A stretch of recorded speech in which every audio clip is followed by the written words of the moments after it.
It was a swelteringly unbearable July afternoon, the kind where the air felt like it was trying to choke you. My crew and I had been slavvying away for 5 grueling hours under a merciless 90-degree sun, laying the groundwork for Linda Harper's backyard patio overhaul.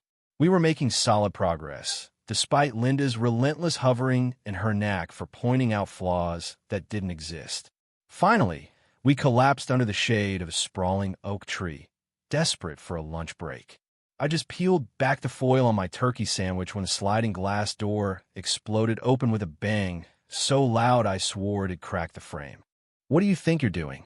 Linda's voice sliced through the humid air, sharp and venomous, her face already blooming into a furious red. "You don't get to just lounge around on my dime. This isn't some union picnic. This is my property, and I need this patio done today." I took a deep breath, keeping my tone steady as I explained that labor laws and our contract guaranteed us a 30-minute break after 5 hours of work. But Linda wasn't hearing it. "I don't give a damn about your contract," she spat, her words dripping with disdain. "I'm the president of the Green VY EW Meadows HOA. I make the rules here. Get back to work, or I'll have your licenses yanked before you can blink." When none of us budged, her eyes widened, like she couldn't fathom someone defying her. Then things took a turn for the surreal. She stormed over to our equipment, snatched my impact driver, and hurled it into the street with a clatter. Before we could react, she grabbed the nail gun. My foreman, Jake, leaped up to stop her, but that only fueled her rage. "Don't you dare touch me," she shrieked, chucking smaller tools into the road like a toddler in a tantrum. "This is assault. I'm calling 911. Looking back, I should have seen the warning signs from day one. Linda Harper, the self-anointed queen of Green VY EW Meadows, had hired my contracting company because of our spotless reputation. The job seemed simple enough: transform her backyard patio into a showpiece that'd make her neighbors green with envy. The price we settled on was generous too generous, I realize now. From the moment we rolled up, Linda treated us like hired help instead of skilled craftsmen. She barked orders about where to park our trucks, questioned every cut and measurement, and loomed so close that my tile guy, Carlos, nearly knocked her over twice. She'd change her mind about materials we'd already bought, demanding swaps without a thought for restocking fees. "My nephew could do better than this," she'd sneer, pointing at our work with a dismissive flick of her wrist. Every morning brought a fresh list of complaints and extra tasks that weren't in the contract. "While you're here, fix my garden lights," she'd say airily. "It's a favor to the HOA president who signs off on all your permits." When I reminded her that extra work meant extra pay, she laughed. "Do you know how many contractors would beg for my endorsement? I can ruin you in this town." Things got worse fast. Linda refused us access to her bathroom, forcing my crew to trek to a gas station 2 blocks away.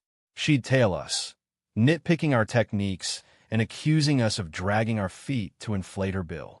Worst of all, she started dodging payment milestones, saying she'd pay when she was satisfied, even though our contract laid out a clear schedule. After a week of this, my crew was ready to snap.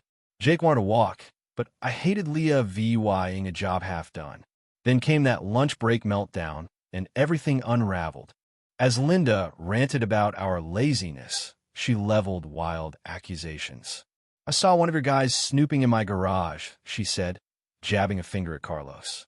"What did he steal? I'm searching your trucks now." When I refused, she whipped out her phone. "That's it. You're trespassing. You're squatting on my property and refusing to leave." With a theatrical flourish, she dialed 911, putting it on speaker for maximum effect. "Emergency, please help," she whimpered, her voice suddenly frail, nothing like the banshee screaming moments ago. "There are men at my house who won't leave.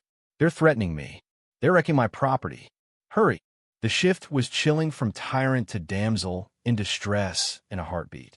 My crew and I swapped stunned glances as she spun a tale that bore no resemblance to reality.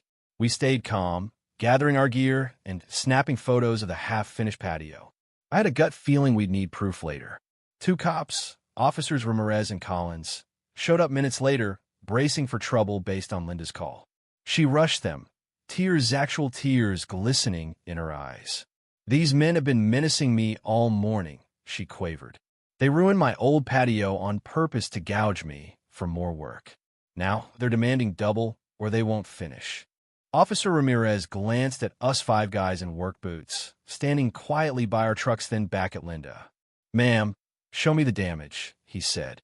While she led him on a tour, pointing at standard demolition mess, I showed Officer Collins our contract, complete with Linda's signature, plus timestamp photos of our progress and text where she demanded changes without paying. I even had video of her tossing our tools into the street. His face hardened as he watched. "How long you been dealing with her?" he asked. 8 days, I said. "We've documented everything since day 3 when she started acting up." When Linda returned, still spinning her story, Officer Collins cut in. "Ma'am, I've seen EVY Denke that contradicts your claims. This looks like a contract dispute, not a crime." Linda's VY Tim act vanished. "What EVY Denke? Whatever they showed you, it's fake. Do you know who I am? I'm the Green VY EW Meadows HOA president. I can have your boss on the phone in seconds." That was it. I knew we were done.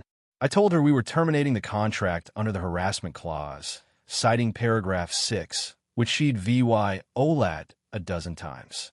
We'd take our materials and send her a bill for work done. Her jaw dropped. "You can't quit. You work for me. I'll make sure you never work in this county again." As we loaded our trucks, neighbors started peeking out, drawn by the police cars. Linda, sensing an audience, shouted that she'd fired us for shoddy work. But some had seen her throw our tools, and one guy, an older neighbor named George, approached Officer Ramirez. "If you need dirt on how Linda treats workers, my security cameras have plenty," he said, loud enough for others to hear. And I'm not the only one with footage. The next few weeks were a whirlwind. After we filed a CIVYL complaint for breach of contract and harassment, our story blew up online. Landscapers, plumbers, even the pool guy came forward with tales of Linda's bullying, unpaid bills, and threats to blackball them. Homeowners spilled uglier stories. Linda threatening liens over tri-VYL things like unapproved lawn ornaments, finding families who opposed her at HOA meetings, even using her master key to snoop in homes while owners were away.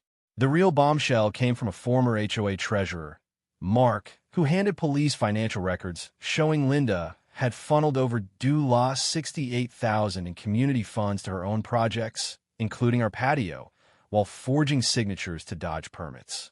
The police dug deeper, and 3 weeks later, they arrested Linda at an HOA meeting where she wasserunacly pushing for harsher penalties on homeowners who broke contracts. The charges were heavy: fraud, embezzlement, forgery, intimidation, and misappropriation of funds. At her sentencing 2 months later, the courtroom was packed. The judge, clearly appalled, gave her 3 years, 1 in county jail, 2 on probation plus due law $112,000 in restitution.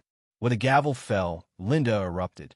"This is outrageous," she screamed as deputies closed in.